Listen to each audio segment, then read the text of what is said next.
Ok.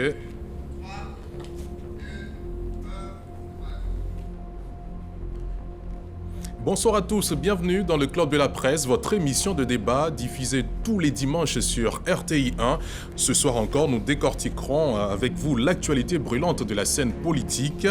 Deux sujets capteront essentiellement notre attention. Tout d'abord, nous ferons un focus sur le parrainage citoyen relatif à l'élection présidentielle d'octobre prochain, débuté cette semaine. Puis on terminera par le boycott du PDCI RDA de la cérémonie de clôture de la première session ordinaire de l'Assemblée nationale. Pour analyser ces questions de fond, nous avons réuni un plateau de haut niveau. Avec nous ce soir, Michel Betta, journaliste directeur général du quotidien Le Bélier, Augustin Couillot, journaliste éditorialiste, Lanciné Bakayoko, journaliste à la rédaction de RTI 1 et chef du service économie, et puis Sangaré Yacouba, journaliste et rédacteur en chef adjoint de Le Quotidien Le Patriote. Messieurs, bonsoir et bienvenue. Bonsoir. Bonsoir. Alors, le décor est planté, on va juste se retrouver après cette courte transition.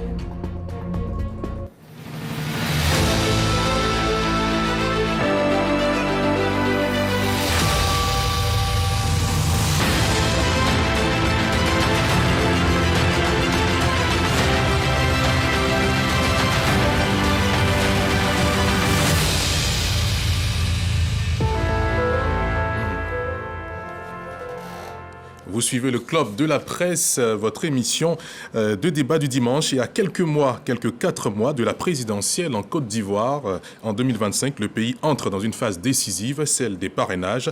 Le président de la Commission électorale indépendante CEI, Koulibaly Kouibier Ibrahim, a procédé ce mercredi 2 juillet au siège de l'institution à la remise de kits de parrainage des coordonnateurs centraux et des collecteurs régionaux des candidats à la candidature, qui sont les vrais prétendants. Combien passeront la ligne d'arrivée? L'équation du parrainage devient-elle un filtre démocratique ou un verrou politique? Les réponses à cette question juste après cet élément de Davy Soyo.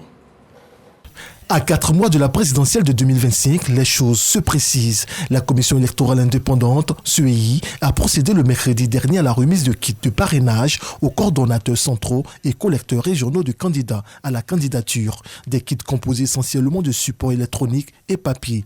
Parmi les bénéficiaires figurent les représentants du député maire de Tiersalé, Assalé Temoko Antoine, de l'ex-préfet d'Abidjan, Vincent Tobi et de Jean-Louis Billon. Selon le président de la CEI, Ibrahim Koulibaly Kouibier, le parrainage est une exigence qui vise à assurer que seuls les candidats ayant une assise électorale minimale puissent se présenter. Elle est conforme à l'article 51 du Code électoral qui demande que chaque candidat à l'élection présidentielle recueille les parrainages représentant 1% des électeurs inscrits dans au moins 50% des régions et districts autonomes du pays. Le président de la CEI rappelle également que le parrainage n'est pas une nouveauté dans le processus électoral ivoirien parce qu'il a été introduit en 1994, puis appliqué pour la première fois en 1995. Il est par la suite réintroduit en 2000 et en 2020 à la suite du dialogue politique. Débuté le mardi 1er juillet, l'opération de collecte des parrainages prendra fin le 26 août 2025. Retour sur le plateau du Club de la Presse, messieurs. Après 2020, où le parrainage a été lancé, en 2025, des objets de collecte électronique ont été remis aux différentes personnes indiquées dans le reportage tout à l'heure. Quelle est votre impression après cet élément de Davy Soyo? Michel Betta? Oui, c'est d'abord dit que le processus est enclenché, le processus électoral. Et comme l'indique dans ce processus-là, il y a une phase de parrainage. Ce qui devait être à la vérité un acte technique est devenu plus un enjeu politique. Parce que pour certains, le parrainage étant à la fin du parrainage, lorsque le parrainage est remis à la CEI et que les candidatures doivent être validées, il y a ce qu'il faut appeler un tri. Un tri. Et quand on fait un tri, c'est difficile de contester après. Et les candidats estiment que ça peut être une source d'élimination. Là où ils ont peu ils ne peuvent agir difficilement en amont, parce qu'en aval, tu recueilles tes parrainages et que quand tu finis, tu les déposes. Quand on conteste tes parrainages, tu as du mal à venir avoir un recours. Et ça peut être une source de contestation. Et la deuxième chose, c'est que les parrainages sont souvent aussi, pour certains qui l'ont indiqué, certains candidats, sont source de conflits même quand ils vont les recueillir, parce que dans certaines zones, les personnes sont hostiles à accepter de parrainer d'autres personnes sous prétexte qu'elles sont menacées. Donc tout cela mis ensemble, certains candidats aujourd'hui, le parrainage qui devait être un acte citoyen est devenu un enjeu de contestation politique, et les uns et les autres estiment qu'il ne garantit pas la crédibilité ou du moins la transparence du processus. À cet effet, beaucoup ont demandé des réformes, mais jusqu'ici, ils n'ont pas été écoutés. Et moi, je pense qu'il faut prêter oreille à leurs exigences, parce que là où on va maintenant, après le parrainage, on l'a vu en 2020, lorsque le parrainage a été fait, sur 44 candidatures, on a eu 4 candidatures qui ont été retenues. D'autres ont été écartées pour, dit-on, parrainage irrégulier. Et quand c'est comme ça, elles n'ont pas eu, ces personnes-là qui ont été écartées, n'ont pas eu de voie de recours pour exiger que leur parrainage soit pris en compte. Bref, je dis qu'il y a tellement d'enjeux autour du parrainage qu'il ne faut pas laisser les choses se dérouler pendant que la CEI, non seulement elle est contestée, son processus est contesté par une partie des partis engagés dans le processus électoral. Donc je pense qu'il est temps, avant qu'on en arrive déjà à une contestation du parrainage et à une contestation préélectorale, il faut engager le débat avec ceux qui contestent aujourd'hui la crédibilité et l'inclusivité de ce parrainage-là, afin qu'on ait des voix plus concordantes dans la conduite du processus. Sangaré Yacouba, qu'est-ce que cela vous inspire, le début du processus de parrainage? Oui, mais c'est la dernière ligne droite du processus électoral, et je pense que c'est une étape importante parce que ça participe de la consolidation de la démocratie par une participation citoyenne. Je pense qu'il ne doit pas avoir de peur bleue du parrainage, parce que le processus, pour moi, il est assez clair et simple, et la commission électorale l'a expliqué. Et vous l'avez dit aussi, ce n'est pas un fait nouveau. Et le parrainage se fait un peu partout, dans beaucoup d'autres pays. En France, par exemple, il faut 500 signatures d'élus issus des 30 départements ou collectivités d'outre-mer différents. En Côte d'Ivoire, on a choisi le mode de parrainage citoyen, qui pour moi est moins contraignant que le parrainage des élus. Au Sénégal, par exemple, il y a les deux options. Il y a le parrainage citoyen et le parrainage des élus. Donc pour la Côte d'Ivoire, c'est le parrainage citoyen qui, pour moi, comme je l'ai dit tantôt, moins contraignant. C'est simple. Ça va permettre aux candidats qui veulent devenir président de la République, qui est la plus importante institution du pays, de prouver qu'ils ont au moins un minimum d'assises nationales. Ensuite, ça va aussi permettre de limiter les candidatures fantaisistes. Et moi, je pense que ça, il n'y a pas de quoi fouetter un chat. Si on veut être un candidat à une élection présidentielle, on doit prendre les dispositions pour s'y conformer. Et le parrainage est un élément important qui peut même rassurer le candidat à l'élection présidentielle pour dire « Ah, je vais diriger ces pays. Il y a des citoyens dans ces pays, au moins, qui se reconnaissent en moi, qui pensent que je peux apporter quelque chose au développement du pays. » Donc pour moi, je pense qu'il n'y a pas à s'inquiéter, il faut simplement respecter le processus. Et puis je pense que sur la question de la Suisse, elle a été très claire. Elle a fait une session de formation des représentants des partis politiques. Ensuite, elle a même publié le quota minimum pour le quota par région. Ça veut dire que tout est tellement stratifié que le candidat qui doit aller collecter le parrainage sait ce qu'il a à faire sur le terrain. Ensuite, un élément important qu'il faut souligner, le parrainage intervient cette année après la publication de la liste électorale définitive. Ça nous permet d'éviter le cas que Michel Betta évoquait peut-être tantôt, qui s'est passé en 2020. Qu'est-ce qui s'est passé en 2020? Le parrainage a été fait en 2020 avec la liste provisoire. Et résultat des courses, il s'est trouvé que des parrainages ont été contestés parce que après la validation de la liste électorale, il y a des personnes qui ont accordé leur parrainage citoyen à des candidats et qui au finish ne se retrouvaient plus sur la liste électorale. Du coup, ça invalide la candidature, ça invalide le parrainage et du coup la candidature de ce candidat-là, à la candidature. Donc pour éviter tout ça, c'est la liste électorale. Maintenant, sur le terrain, ça c'est l'équation personnelle des candidats. Il faut une équipe déjà.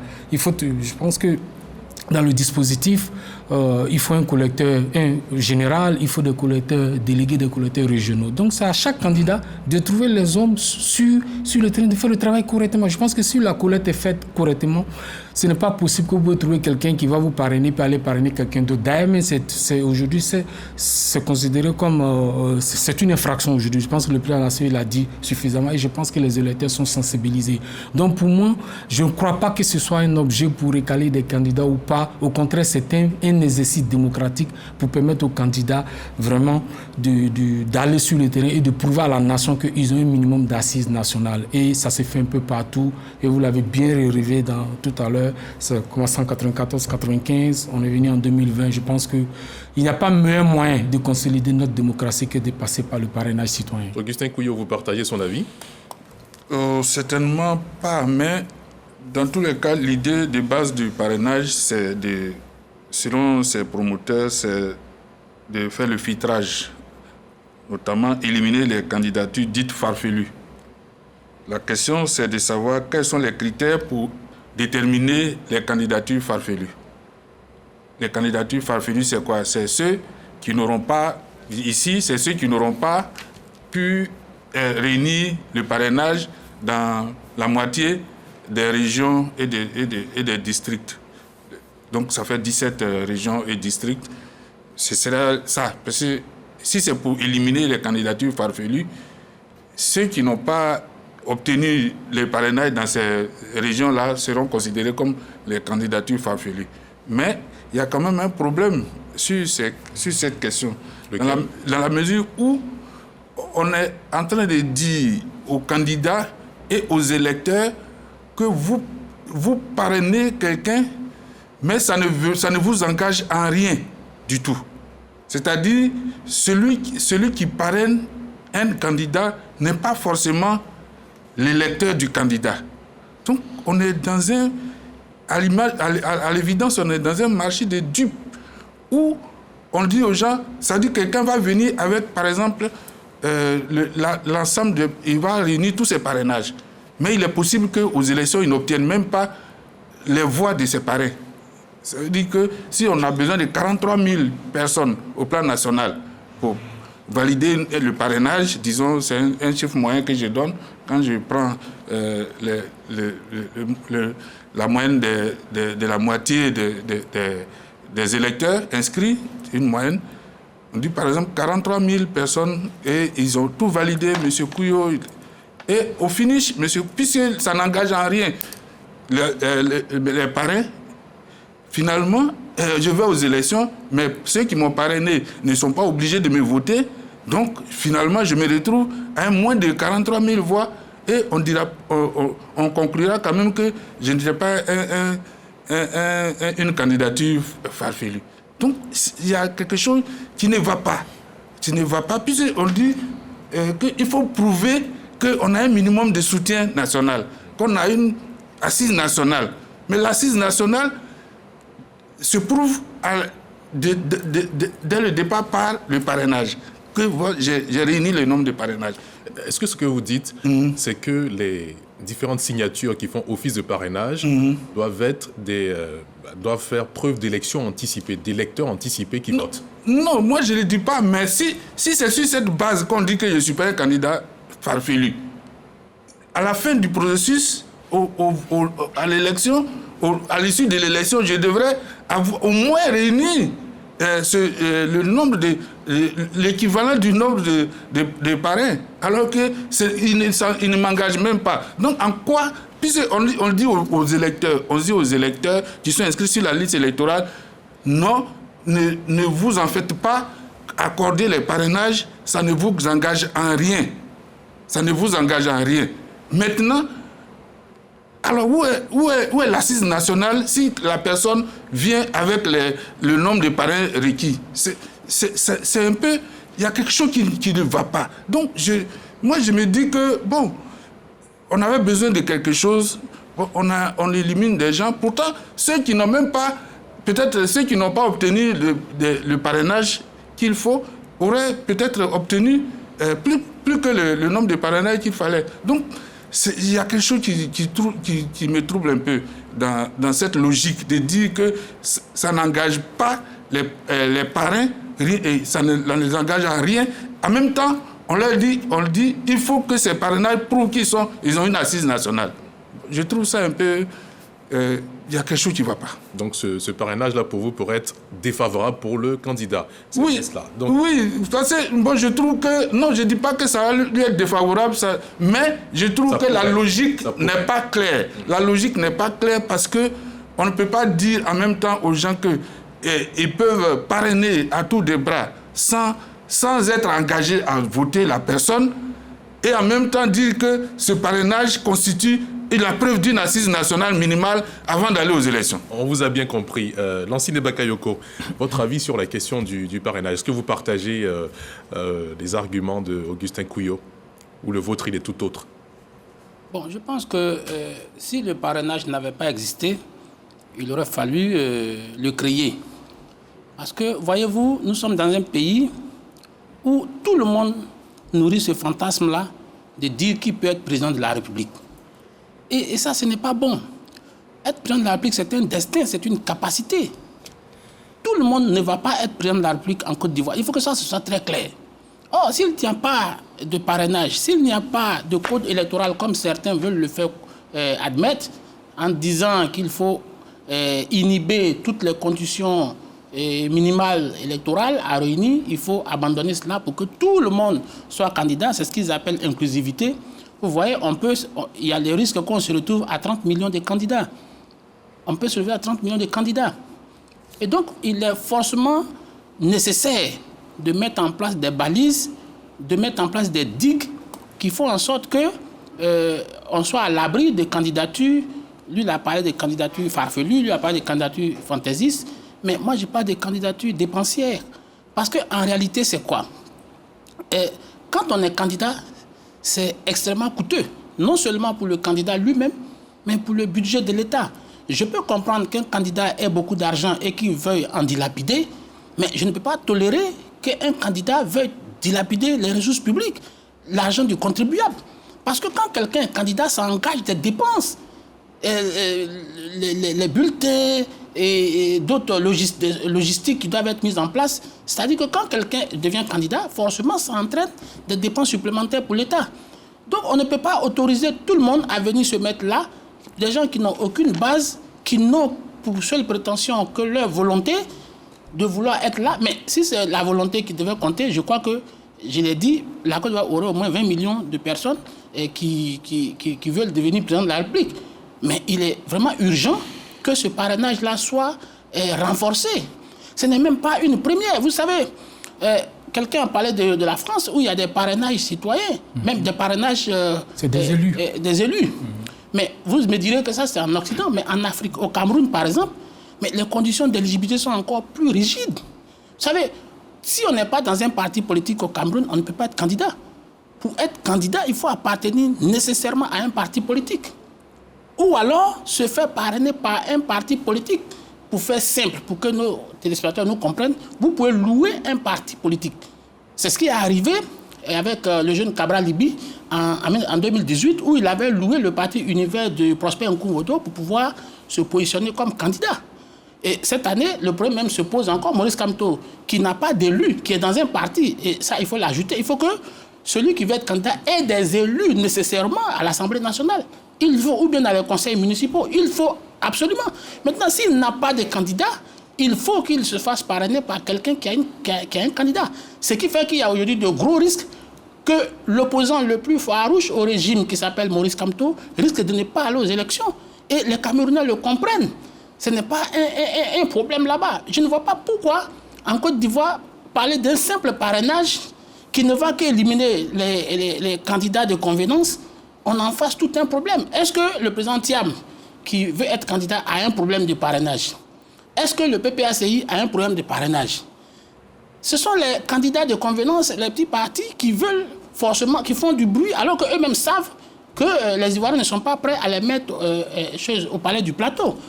Je n'ai pas prétentieux de le dire, mais je pense que la Côte d'Ivoire aujourd'hui n'a pas les moyens de laisser tout le monde être candidat à la présidence de la République. Il faut s'érier, il faut changer, il faut rétrécir le champ pour que ce soient des élections crédibles. Sinon, on ne s'en sortira pas. D'ailleurs, sur le plan opérationnel, sur le plan pratique, on a un bulletin unique. Si on a 100 candidats, où est-ce qu'on les place? D'ailleurs, même ça va embrouiller le vote. Les populations qui verront 40 têtes sur des bulletins de vote, mais 100 têtes, comment vont-ils... on a des populations qui ne sont pas forcément alphabétisées. Comment feront-elles pour pouvoir choisir le candidat de leur choix? Pour moi, il faut que le parrainage existe. D'ailleurs, il faut qu'on augmente même le nombre pour que ce soit encore... Le maillage puisse se faire. Et vous savez, quand les gens vont à la pêche, il y a un calibrage du filet qu'on met dans l'eau pour ne pas attraper tous les petits poissons. Sinon, la rivière, c'est vide. Aujourd'hui, si je veux transposer ça au cas politique, il faut même rétrécir les mailles pour empêcher que les candidats complaisants viennent tripatouiller les choses, viennent déranger le jeu politique. D'accord. Augustin Couillot, vous voulez réagir, mais on va tout d'abord entendre Michel Betta pour son temps de parole. Est-ce que les règles du parrainage favorisent-elles les partis traditionnels ou verrouillent l'accès au scrutin? À la vérité, moi, je ne le cache pas, ce dispositif-là a été présenté d'abord pour être démocratique. Mais aujourd'hui, quand on observe la démarche entamée par la CEI, c'est un processus pour exclure. Pour exclure non seulement ceux qui, bien qu'étant populaires, n'ont pas de maillage administratif et politique au plan national. Et aussi ceux-mêmes qui sont dans la course, les partis significatifs, qui aujourd'hui leurs candidats ne sont pas retenus. Quand ils vont recueillir ces parrainages-là, qu'est-ce qui va arriver après? On va les exclure. Donc, malgré qu'ils auront du monde, on va les exclure. Donc, je veux dire que le parrainage en lui-même, il ne devait pas poser problème. Mais dans la conduite du processus, il faut que dès maintenant, les uns et les autres acceptent de faire un tamisage, un tri, un filtre au niveau même des dispositions qu'ils ont prises. Parce que, imaginez-vous, aujourd'hui, on le dit, ils vont aller en parrainage. Si ces partis-là ont leur parrain, les partis significatifs tels que je parle du PDCI, du PPACI, ils vont obtenir les parrainages certainement. Ça, c'est sans faute, ils vont obtenir parce qu'ils ont un maillage national. Mais quand ils arrivent à la fin de la course, comment ça se passe? On donne ça à la CEI qui doit valider par ces méthodes qu'elle a, ces parrainages-là, si ces parrainages-là sont valides. Mais quand elle finit, tu as quel moyen pour des recours contre elle? Si elle dit que tes parrainages ne sont pas valides, tu fais quoi? C'est pourquoi, moi je dis souvent, on a l'impression qu'on court d'un sac, au bout, on va arriver à un cul-de-sac, à une voie sans issue. Parce qu'on est dans une disposition où les uns et les autres contestent la crédibilité de celui qui conduit le processus, qui est la CEI. Ils sont encore en train de se plaindre de ce que la démarche dans le parrainage n'est pas favorable à garantir la crédibilité ou la légitimité de ce processus-là.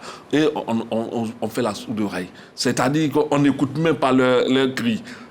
Et on court, on s'en va au processus, on veut avoir les parrainages. Mais à la fin, c'est quoi? C'est obtenir un candidat qui ne sera pas non seulement légitime, puisque beaucoup auront été exclus s'ils ne sont pas retenus. Donc, moi, je pense qu'aujourd'hui, on a encore l'occasion, on a 4 mois des élections, on a encore l'occasion de discuter de ce sur quoi on ne s'entend pas. Parce qu'on ne s'entend pas. Non seulement on ne s'entend pas, on ne s'écoute pas, et puis on veut mener le processus comme on veut. Mais à la fin, qu'est-ce qu'on veut? On veut l'affrontement ou bien qu'est-ce qu'on veut exactement pour ce pays? On veut encore aboutir à des... Parce qu'en 2020, contrairement à ce que les gens disent, en 2020, le parrainage avait été contesté par les partis d'opposition. Le parrainage avait été contesté. Donc, la manière de conduire le parrainage, ça pose problème. C'est pourquoi moi, j'estime qu'aujourd'hui, on a encore le temps. Il faut asseoir les différentes entités, trouver le mécanisme qui va avec et aller au parrainage sans accord. C'est à ce prix-là, on va garantir non seulement un processus qui soit acceptable par tous et un élu qui soit accepté par tous ceux qui auront perdu. D'accord. Sangari Yacouba. Non, je pense que moi, vraiment, je ne comprends pas vraiment cette polémique autour du parrainage. Je le rappelle, il y a 2 types de parrainage. Il y a le parrainage citoyen et le parrainage des élus. La Côte d'Ivoire fait le choix du parrainage citoyen et c'est le mode de parrainage le plus simple et le plus facile. Parce que si c'est le parrainage des élus, c'est encore plus contraignant et plus difficile. Mais le parrainage des citoyens, je ne vois pas ce qui est compliqué dedans. Vous voulez être candidat à la présidence de la République, On vous demande, sur les 33 régions, ou les 31 régions et les 2 districts de Yamoussoukro et d'Abidjan, ça fait 33 régions ou districts, sur la moitié 17. On vous demande de trouver 1% de l'électorat local. Et puis il y a les fiches claires. Sur les fiches là, il y a 2 cases. Il y a une case pour celui qui apporte le parrainage, qui s'engage, qui met son numéro, le numéro de sa carte d'électeur, son nom, comment on appelle, sa date de naissance, tout ça, il signe. Et puis, il y a aussi le collecteur aussi, qui décline son identité.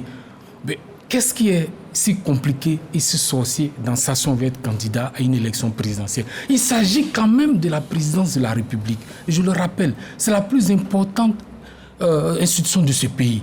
Si là, on n'a pas d'un minimum de conditions de parrainage. Pour moi, là, ce n'est que le renforcement de notre démocratie par une participation citoyenne. C'est les électeurs là qui doivent vous voter demain, là, ceux qui doivent vous donner votre caution.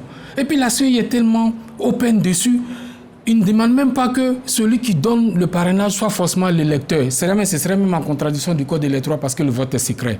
Donc ça veut dire que les candidats ont tellement la latitude aussi simple d'aller chercher le parrainage. Ceux qui se plaignent, ils ont d'autres raisons. Soit ils n'ont pas une réelle assise, et moi je trouve que ce n'est pas cohérent de vouloir diriger un pays en Côte d'Ivoire et qu'on n'est pas capable d'aller chercher les parrainages sur le terrain. Parce que la présidence, il ne suffit pas de rester dans son salon pour rêver de diriger un pays. C'est une aspiration. Et il faut aussi avoir les aptitudes, il faut aussi avoir quand même une certaine adhésion, une certaine base sur le terrain. Au moins, c'est le minimum qu'il faut, ça. Et si on n'est pas capable de réussir ça, excusez-moi, il faut être candidat à autre chose, non à la présidence de la République. Tout le monde ne peut pas être président de la Côte d'Ivoire. Donc les critères, il y a les critères dans tout, dans toutes, même les associations. Il y a les critères. Mais pourquoi pour la présidence de la République, on fait un débat sur le parrainage citoyen, qui est quand même, qui pour moi, c'est un élément tellement fort dans notre processus démocratique. Pour une fois, les électeurs vont donner leur caution à des gens qui sont susceptibles d'être candidats. On veut qu'il y ait une élection où il y a 20 candidats et puis des gens vont se retrouver avec 50 voix alors qu'on aura déployé toute la logistique pour ça et puis ça va polluer la campagne, ça va parasiter tout le débat autour de ça. Non. Aux États-Unis, qui est l'une des plus grandes démocraties, l'élection présidentielle, elle est cristallisée par quoi? Par 2 personnes. Mais pourtant, c'est l'une des élections les plus suivies au monde. Alors pourquoi on met le parrainage et tout le monde s'offusque? Alors qu'on n'invente rien, on n'invente pas la roue. Ça s'est fait ailleurs dans d'autres pays. Au Sénégal, ça s'est fait, je l'ai dit tantôt, en France, en Pologne, etc., dans beaucoup de pays. Je pense qu'il faut qu'on soit un peu sérieux. La Côte d'Ivoire est un pays qui est quand même la locomotive de la zone UEMOA, la deuxième puissance économique de la sous-région. Le pays a une certaine dimension. On doit respecter cette dimension. Pour respecter cette dimension, il faut se plier aux candidats. Si vous n'êtes pas capable de réunir les parrainages, laissez tomber la présidence. Ça veut dire que vous n'avez pas le profil, vous n'avez pas les aptitudes. C'est tout. En toute chose, il y a les règles. Voilà. Augustin Couillon, on est enfin à vous. Oui, non, écoutez, moi je suis pas, comme je dis, je suis pas politicien, je suis même pas candidat à quelque chose, donc je conteste même pas le parrainage. Je dis que entre l'idée qui fonde le parrainage et sa mise en pratique, il y a un hiatus. Quand on dit que c'est pour que le candidat montre qu'il a un minimum d'assises, donc on lui dit de donner 1% de signatures dans la moitié des régions et districts de Côte d'Ivoire. OK. Mais en même temps, ça accompagne de l'idée que ceux qui parrainent ne s'engagent pas à voter ceux qui, évidemment, comme on appelle, Sangaré disait tout à l'heure, on ne va pas aller avec des gens qui vont se retrouver à 50 voix. Mais si ses propres parrains ne s'engagent pas à le soutenir, et qu'on leur dit clairement, donnez seulement les parrainages, mais vous n'êtes pas obligé de le voter. Donc, la base même est fausse de dire qu'ils ont un minimum de représentativité. Parce que ceux qui réunissent les parrainages, là, il y en a qui vont se retrouver à un moins, il y en a qui peuvent se retrouver à un moins de voix que les voix qui les ont parrainés. Donc, moi, je trouve que sur ça, il y a un problème. Il y a un problème. Maintenant, bon, comme on est dans un contexte particulier, où la Côte d'Ivoire, avec les différentes crises qu'on a connues, il y a beaucoup de suspicions. Et quand on dit que les populations sont sensibilisées, je ne sais pas si c'est vrai, parce qu'il y a des gens qui peuvent aller sur le terrain, tu vas les approcher pour qu'ils signent, ils vont te poser 1000 questions, et au bout du compte, non, nous, on ne sait pas ce que tu vas aller faire nos signatures ou notre numéro de carte d'identité, notre numéro de carte d'électeur, on ne sait pas ce que tu vas aller faire ça, donc ce n'est pas la peine. Il y a des zones même où il est possible que des gens soient pris pour cible parce qu'on les suspecte de venir prendre des données personnelles ou bien quoi des populations.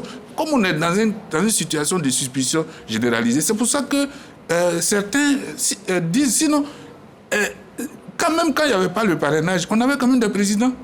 Ils étaient élus normalement, avec des crises parfois, mais ils étaient élus et ils représentaient le pays. Donc ce n'est pas le parrainage qui va crédibiliser forcément notre institution présidentielle.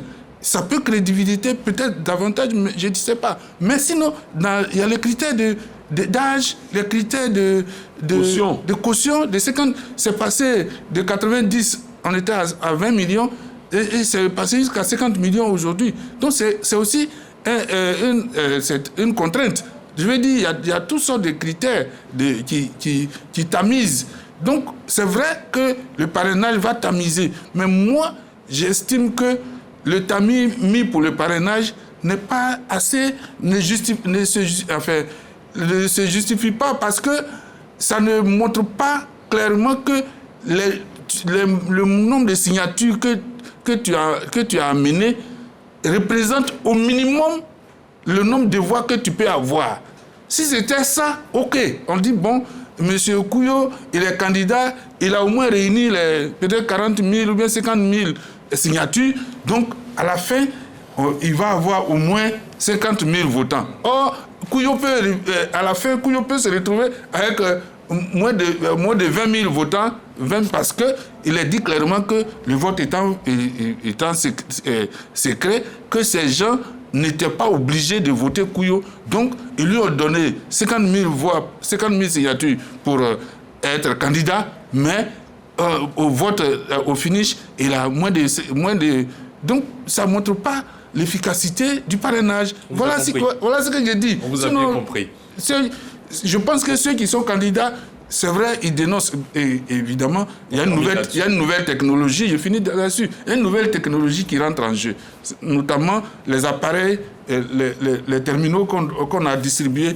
On veut bien croire, mais bon, vous savez, aujourd'hui, on ne peut pas fonctionner sans les réseaux sociaux. Et moi, j'ai déjà vu sur des gens qui ont reçu les terminaux sur Facebook. Hein. Je n'ai pas la preuve que c'est... Mais au moins, je préfère signaler ça, que j'ai vu que des gens qui essayaient de mettre des parrainages dans le truc, ils ont montré que les personnes dont ils étaient en train de mettre les données, les références, l'appareil leur dit qu'ils ont déjà accordé un parrainage à quelqu'un d'autre. Ce que la personne dont on introduit les données conteste, qu'elle n'a pas encore parrainé quelqu'un, alors que l'appareil dit qu'elle a déjà... C'est un autre débat qu'on voilà un peu... une autre fois sur ce plateau. Oui, justement, à ces gens, on dit qu'ils peuvent recourir à la méthode traditionnelle, à savoir remplir les feuillets. Mais là, voilà des gens qui vont se retrouver dans des situations un peu différentes. On en reparlera dans un autre débat, certainement dans l'évolution de cette partie de préélectorale, on va dire ça comme ça. Lansine Bakayoko, on termine rapidement avec vous sur ce sujet, et puis on entame l'autre, dites-nous. Vous savez, quand j'ai écouté Kouyo, il y a deux choses qui me sont venues en tête. Lesquelles? Soit il criminalise le processus électoral via le parrainage, ou alors il méprise nos populations, à la limite, j'allais dire, il les infantilise pour être plus indulgent. Mais vous ne pouvez pas dire qu'une élection présidentielle, qui est la mère de toutes les élections, que les populations ivoiriennes qui seront appelées dans 4 mois ne sont pas informées d'aller à ce processus. Parce que vous ne pouvez pas me convaincre que des gens qui vont aller se faire parrainer, les gens vont leur dire, qu'est-ce que vous êtes venu faire chez moi, que vous voulez faire quoi avec mon parrainage? Pourtant, tout le monde a entendu que c'est pour adouber ou bien accompagner tous les candidats putatifs. Donc ça, je trouve cela méprisant de le dire vis-à-vis de nos populations. C'est-à-dire qu'ils ne sont pas même informés qu'ils sont dans ce pays.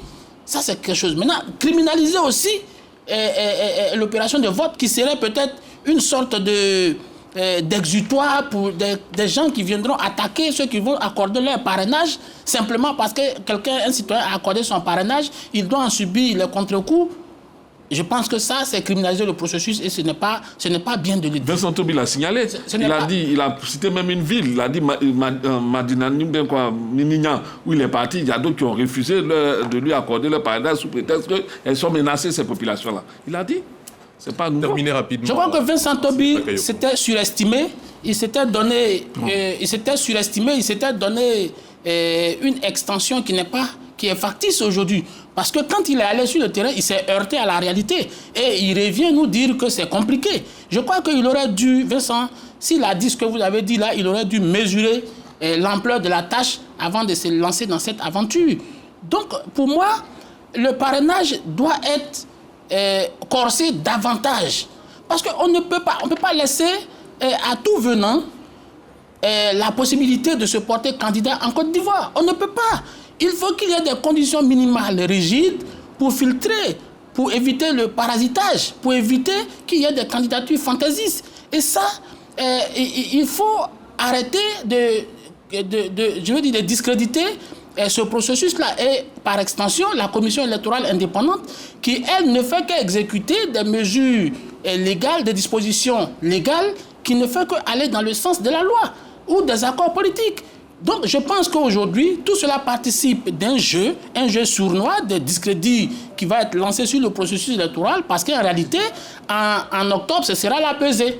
La pesée entre ceux qui ont claironné partout qu'ils étaient majoritaires dans le pays et qui doivent comprendre aujourd'hui qu'ils avaient des illusions d'optique, que ce n'est pas conforme à la réalité du terrain. Et comme l'échéance approche, ils veulent crédibiliser soit leur recul, parce que c'est des gens aujourd'hui clairement qui marchent à reculons. Nous sommes dans le parrainage et les gens parlent aujourd'hui de processus devenu caduc. On continue de parler de révision. Mais le parrainage, il a été institué par une loi. Pourquoi aujourd'hui vouloir remettre en cause ce parrainage alors que nous sommes à 2, 3, 4 mois maximum de l'élection présidentielle? C'est pour ça que nous disons que le parrainage doit se poursuivre mieux. Et il faut que la commission électorale qui est en charge du processus électoral fasse preuve de beaucoup plus de rigueur pour que ce processus soit mené à bon port et avec toute la rigueur recommandée par la loi. Merci infiniment, M. Lansine Bakayoko. Je suis obligé. Non, justement, je voulais dire à Lansine, je n'infantilise personne. Je ne méprise pas nos populations. Mais moi, je suis un homme, je suis né au village. J'ai vécu au village et je sais que les grands mots qu'on utilise, que tout le monde est au courant, parfois personne n'est au courant. Donc, c'est pas parce qu'on dit que tout le monde, le parrainage procède de la loi, mais c'est pas tout le monde qui connaît la loi. On vous a bien compris. On aborde la deuxième question sur la table aujourd'hui pour le débat. Je vous donnais les signes avant-coureurs de ce sujet-là. Le groupe parlementaire PDCI-RDA a boycotté le 30 juin dernier la cérémonie de clôture de la première session ordinaire de l'Assemblée nationale en quittant symboliquement la salle en présence d'invités de marque, notamment le président de l'Assemblée nationale du Congo, Isidore Mvumba. Le groupe parlementaire marque un geste fort destiné à interpeller le pouvoir sur la nécessité d'un dialogue politique inclusif. Les détails de cette action avec Davy Soyo. Le lundi 30 juin dernier s'est tenue la cérémonie de clôture de la première session ordinaire de l'Assemblée nationale de Côte d'Ivoire. Une cérémonie marquée par le boycott du groupe parlementaire PDCI-RDA. Présent dans l'hémicycle au début de l'événement, les députés du plus vieux parti de Côte d'Ivoire ont quitté la salle avant les discours des officiels, notamment du président de l'Assemblée nationale du Congo, Isidore Mvumba, invité d'honneur de ce rendez-vous parlementaire. Maurice Kakou Gikawe, Alphonse Djedjemadi et deux autres de leurs collègues n'ont pas suivi le boycott. Les autres groupes parlementaires de l'opposition ont également assisté à toute la cérémonie de clôture de la première session ordinaire de l'Assemblée nationale. Ce boycott du groupe parlementaire PDCI-RDA, non suivi par l'ensemble de l'opposition, suscite beaucoup d'interrogations. Règne-t-il un malaise entre les partis d'opposition ?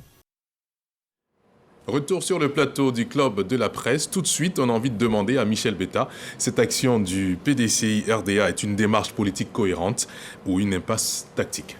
Mais vous l'avez dit, c'est une démarche politique cohérente. C'est pour marquer symboliquement le manque de dialogue dans notre classe politique, parce que depuis toujours, le PDCI est l'un des partis, avec d'autres qui ont exigé, qui ont demandé qu'il y ait un dialogue politique, en sorte de lever tout équivoque sur certaines actions de la conduite du processus électoral.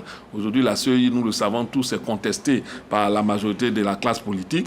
Et en dehors de ça, le processus électoral même en lui-même, la liste électorale est contestée. Et tout cela, jusqu'ici, le pouvoir fait la sourde oreille. Il n'accorde aucune oreille attentive aux revendications de l'opposition. Donc, cette sortie du PDCI de l'Assemblée nationale est un acte fort, un acte symbolique fort qui marque que l'opposition, dans sa démarche, a une démarche plurielle. Ce qui n'est pas une division, contrairement à ce que certains veulent le faire croire. C'est nullement une division. Parce que le PDCI, en sortant, ils n'ont pas eu un contre-discours de la part des autres partis d'opposition qui sont restés. Il n'y a pas eu une déclaration de ceux-là qui sont restés. Symboliquement, le PDCI est sorti. Il y avait un autre qui a dû remarquer ça. Il y a plusieurs autres qui vont le remarquer. Et à côté de cela, il y a le PPACI qu'on voit suffisamment très actif sur le terrain dans la masse populaire, et le GPS aussi qui se fait entendre du côté de l'extérieur. Donc je dis que l'opposition, c'est vrai, c'est des voix qui se manifestent différemment, mais aujourd'hui, ça montre que l'opposition est dans une démarche qui doit inquiéter plus le RHDP, et non pas, c'est pas l'opposition de s'excuser. Parce que l'opposition aujourd'hui veut démontrer par sa démarche démocratique que le dialogue s'impose, et que sans dialogue, nous pourrons faire une élection à haut risque. Et ça, ce n'est pas fait pour arranger le vécu de nos populations. Et ça, je pense que quand une opposition agit comme ça, je crois que ceux qui doivent écouter, c'est ceux qui sont en face. Donc c'est eux qui doivent écouter l'opposition afin qu'on mette en place des dispositions qui fassent en sorte qu'on aille aux élections en toute tranquillité, alors que ce n'est pas le cas jusqu'ici. Sangaré Yacouba, le 21 mai déjà, il y a le PDCI-RDA qui était soutenu par le PPACI, qui ont quitté une session plénière en signe de désaccord. Est-ce que cette fois-ci, c'est un acte de trop, une action de trop, ou c'est une action qui est bien fondée? Moi, je voudrais faire une lecture en 3 points. Le premier point, je pense que c'est une action d'éclat, qui est un réel coup politique. Vous l'avez dit, la première action n'a pas eu d'impact en tant que telle. Donc, ils ont fait cette action en pensant marquer l'opinion, l'esprit de l'opinion à la fois nationale et internationale, en tenant compte des invités qui étaient présents dans la salle. Vous l'avez souligné, il y avait le président de l'Assemblée nationale de la République du Congo, les ambassadeurs accrédités, etc., puis d'autres invités prestige. Deuxième chose, je pense que c'est une sortie anachronique. Voilà, nous sommes à moins de 4 mois de l'élection présidentielle. Ils demandent un dialogue. Et dans ce dialogue-là, ils demandent qu'on fasse l'audit de la liste électorale, qu'on révise la liste électorale, qu'on mette en place un nouvel organe pour l'organisation des élections. Alors que là, le train est déjà lancé. Il est presque il a à moins de 3 mois de sa destination finale. On ne peut pas lui demander de revenir en arrière. Je pense que c'est vraiment totalement anachronique. La preuve, la liste électorale est bouclée. Le parrainage citoyen vient de commencer. Troisième chose que ça met en lumière, c'est la fracture au sein du PDCI. Alors, le fait qu'il y ait au moins 2 députés qui ne sont pas n'importe quel militant, je dirais n'importe quel cadre du PDCI, à savoir le professeur Maurice Kakou Gikawe et Alphonse Djidji Madi, qui ont dirigé l'appareil du PDCI. Djidji Madi a été secrétaire général en son temps et Gikawe était le dernier secrétaire exécutif sous le président Bédié. Donc, pour moi, ces 2 monuments du PDCI qui se solidarisent de cette action montre que cette action n'était pas pertinente et n'était pas utile à cette époque-là, à ce moment précis et pour le PDCI. Et ça veut dire aussi que la gouvernance du PDCI depuis la mort du Bédié ne rencontre pas l'assentiment des cadres importants du parti et qu'aujourd'hui, le parti est profondément fracturé.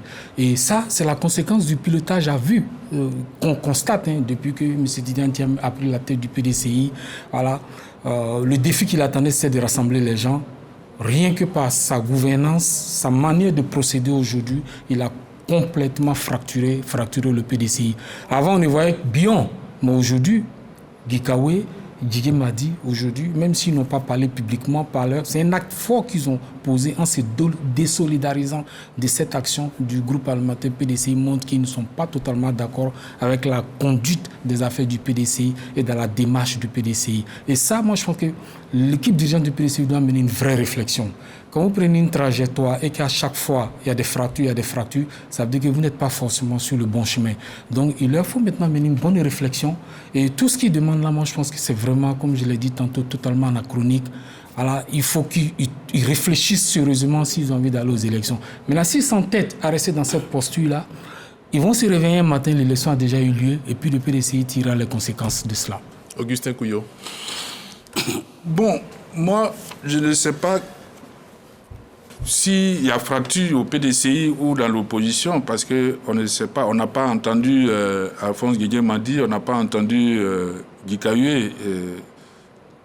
Est-ce qu'ils se désolidarisent? Est-ce qu'ils ont décidé de rester dans l'hémicycle pour d'autres raisons? On ne peut pas le dire. On ne peut pas dire qu'il y a fracture au PDCI parce que deux personnes, fussent-elles des éminents cadres, n'ont pas suivi un mouvement.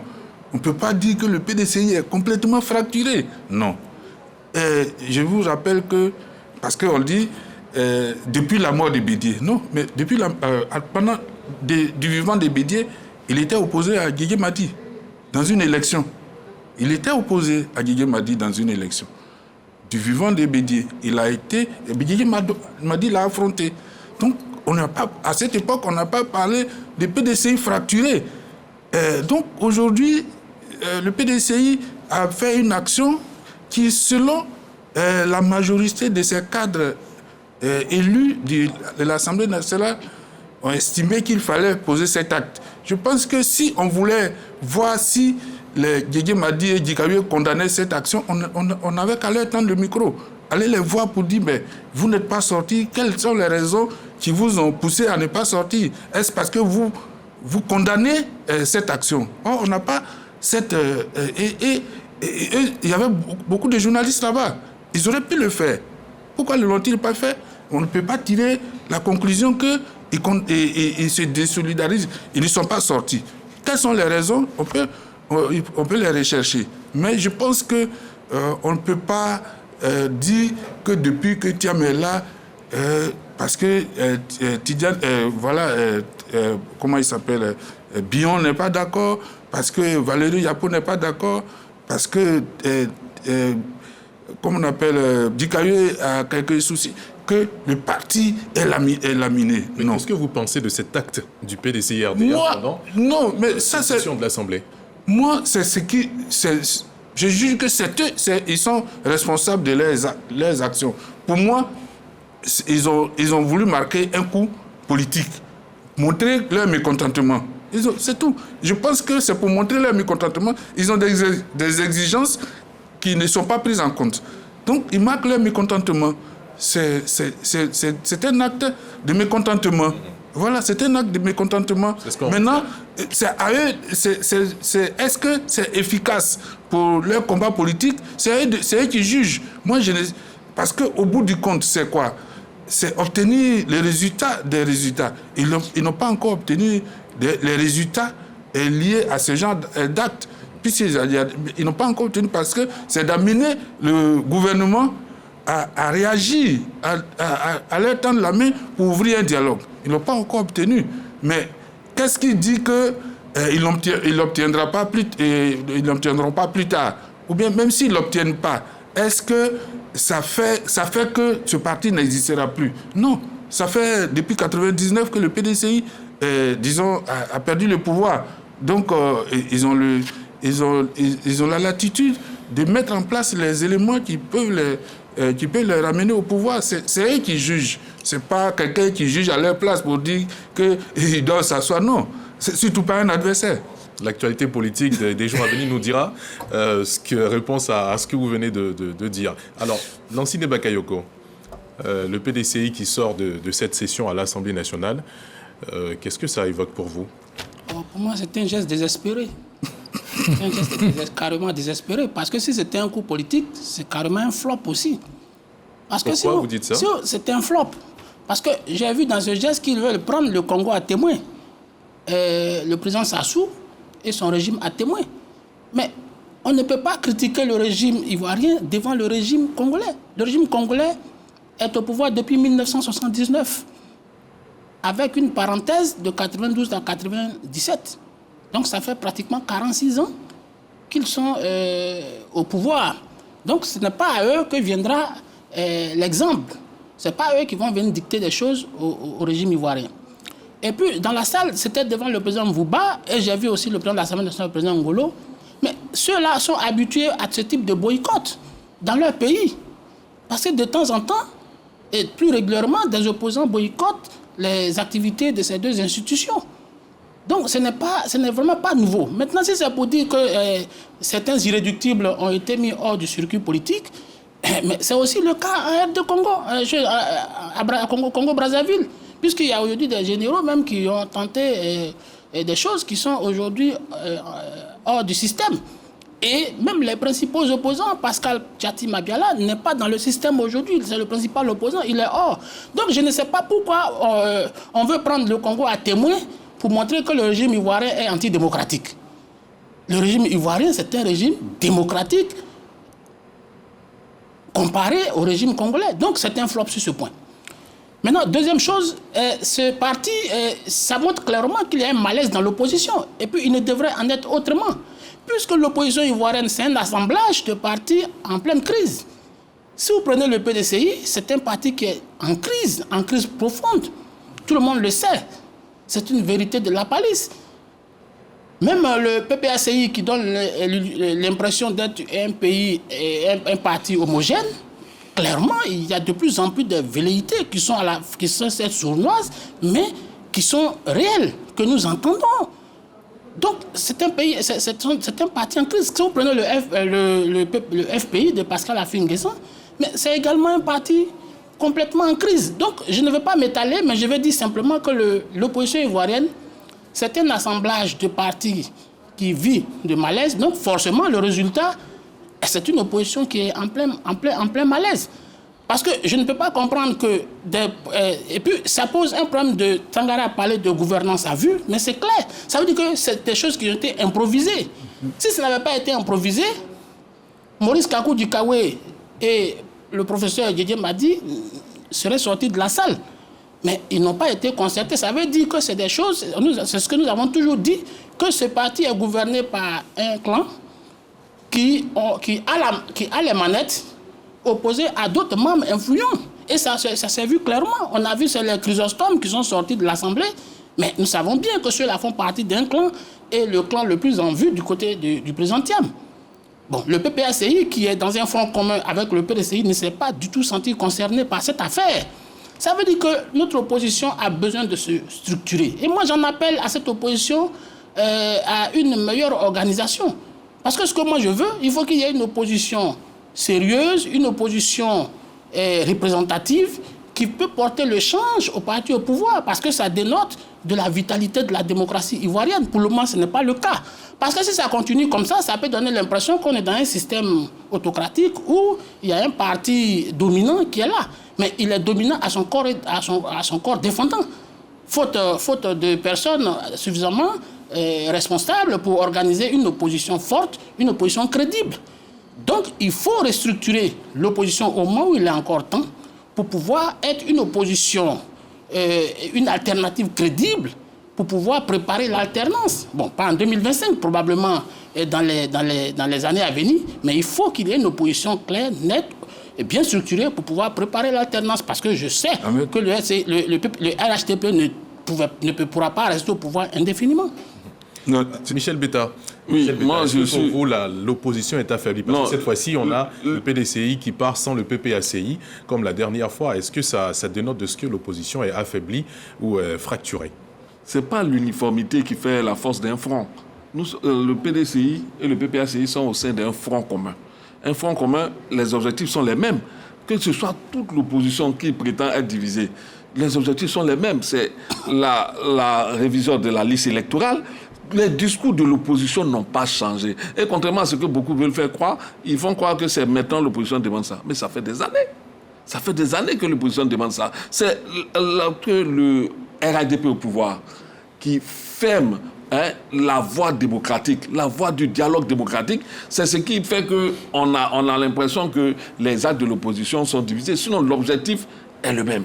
Peut-être qu'il y a des rôles différents, mais l'objectif est le même. Obtenir par tous les moyens démocratiques la discussion en vue d'aplanir les différends autour du processus électoral et faire en sorte que nos élections ne soient pas des élections sous tension. Parce qu'aujourd'hui, ce à quoi on assiste, c'est quoi? C'est-à-dire qu'on est dans un processus électoral où seul on se sent à l'aise dans ce processus-là. Un seul parti, le RHDP, il se sent à l'aise dans ce processus, là où tout le monde conteste la démarche. Moi, je crois que, je ne sais pas si on veut une élection qui soit légitime, qui soit transparente, mais on veut arriver à une élection où ce sera peut-être que, comme je le dis, un one-man show. Un one-man show d'une seule partie, et après, quand on sort de là, c'est quoi? Ce sont les contestations électorales, et on n'en finit pas. Les gens ont besoin d'autre chose que des contestations après les élections, avant les élections. Sangaré Yacouba. Non, moi je conteste son argumentaire selon lequel que le RHDP c'est 100. Non, le RHDP 30 secondes. Le RHDP prépare tranquillement l'élection. Voilà. Maintenant, le problème avec l'opposition, c'est que depuis plus d'1 an, l'opposition s'est mise dans une stratégie de décrédibiliser le processus électoral. Et ils évoluent étape par étape. Ils ont commencé d'abord par la liste électorale. Après, ils ont commencé à contester la CEI. Mais ensuite, aujourd'hui, c'est le parrainage. Bon, on voit, à la limite, quand on analyse dans le fond, ils ne sont pas en train de préparer l'élection. Et ça, c'est des choses qui sautent aux yeux. Et en temps, le processus avance. À un moment donné, il faut s'asseoir pour réfléchir, pour dire, attention, on était à un stade A, aujourd'hui on approche du stade Z, qu'est-ce qu'on fait? On ne peut pas avoir la même posture au point A, rester jusqu'au point Z. Au point Z, pour moi, c'est pratiquer la politique de l'autruche et ne pas affronter les réalités qui font face à soi. Qu'ils préparent les élections, bon, dans l'état actuel, ils ne préparent pas les élections. Et ça, le dit, ce n'est pas leur jeter la pierre, c'est la vérité, c'est le constat qui se voit. Parce qu'on attend toujours la même rhétorique depuis plus d'1 an, alors que le processus avance. Donc qu'est-ce qu'ils recherchent en fin de compte? Ils n'ont pas envie d'aller aux élections, c'est tout. À cette question-là, peut-être que Gustin Couillot a la réponse. Non, je n'ai pas de réponse à cette question parce qu'elle ne repose pas sur la vérité. Cette affirmation, quelle est la vérité selon vous? La vérité, c'est que les opposants ne contestent pas le parrainage. Les partis ne contestent pas le parrainage. Est-ce que vous avez vu le PPACI, le FPI, le PDCI contester le parrainage? Il y a des opposants qui ont fait des sorties publiques qui ne sont pas pour le parrainage. Non. Des déclarations publiques, oui. Non. Donc, ils ont dénoncé le processus. Vous avez 20 secondes. Voilà, donc je dis que non, c'est pas ça. Les gens ne contestent pas le parrainage. Ils sont sur le terrain. Ils ont déjà reçu les kits. Ils sont sur le terrain pour rechercher leur parrainage. Nous faisons un débat sur sur le système, sur les mécanismes. Et nous autres, qui ne sommes pas des opposants, nous sommes des journalistes, nous disons qu'il y a des failles dans ce processus. Et des candidats indépendants, et comme Toby et autres, dénoncent aussi. Mais j'estime que les partis de l'opposition, de façon générale, ils réclament le dialogue. Ils continuent de réclamer du dialogue tout en s'inscrivant dans le processus électoral. Merci infiniment, Augustin Couillot. Vous, Lansine Bakayoko, en tout dernier lieu, vous prononcez sur cette question-là, mais en 20 secondes, dites-nous. Ouais, moi, je voudrais demander à l'opposition d'arrêter de jeter l'anathème sur le processus électoral et de s'inscrire dans la logique de participation au processus électoral. Parce qu'au moment où nous parlons, il reste 96 jours pour aller aux élections présidentielles. Ce n'est pas en 96 jours que toute cette batterie de revendications, toute cette kyrielle de récriminations vont être résolues. Je crois que ce disque-là est déjà passé, c'est rayé. Le match est terminé. Nous sommes maintenant dans les prolongations ou bien dans les arrêts de jeu par rapport au processus électoral, par rapport au scrutin des choses. Donc ce n'est pas dans les arrêts de jeu qu'on va vouloir demander à changer l'arbitre ou alors à changer les règles du jeu. Parce que ce serait peine perdue. Si on n'a pas d'autres intentions,